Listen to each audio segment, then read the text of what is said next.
नमस्कार मित्रांनो, मी अक्षय कदम। आज आपण हायर कंपनीची फ्रंट लोड वॉशिंग मशीन रिपेअरिंगसाठी आलेलो आहे आणि प्रॉब्लेम बघितला असता याला प्रॉब्लेम येतोय F5 एरर येतोय, कंटिन्युअसली एरर येत आहे, मशीन काही चालूच होत नाही।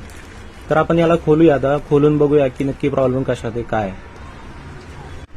तर मित्रांनो, आपण आता याला खोललेली आहे मशीनला, तर एक एक एक एक सगळं डिसेंबल करूया आणि पाहूया काय प्रॉब्लेम निघतोय नक्की। तर आपण बॅक पॅनल देखील खोलूया आणि टॉप कव्हर देखील खोललेला आहे।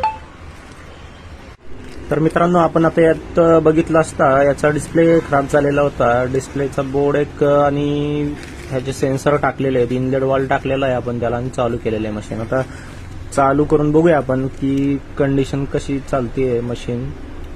चालू करतोय, आता आपण चालू केलंय मशीनला, आता डिस्प्ले ऑन झाला। आता प्रोग्राम सेट करूया, याला प्रोग्राम सेट करून चालू करून रन करून बघूया की मशीन चालू होते का।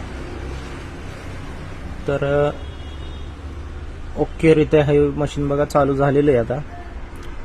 धन्यवाद मित्रांनो, अशाच काही रिपेअरिंग असेल तर सांगत जावा। धन्यवाद मित्रांनो।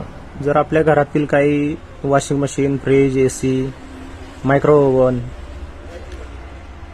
Fan, mixer, home theatre, LED TV अशा रीतीने काही जर वस्तू तुमच्या खराब झालेल्या असतील तर नक्कीच कॉन्टॅक्ट करा।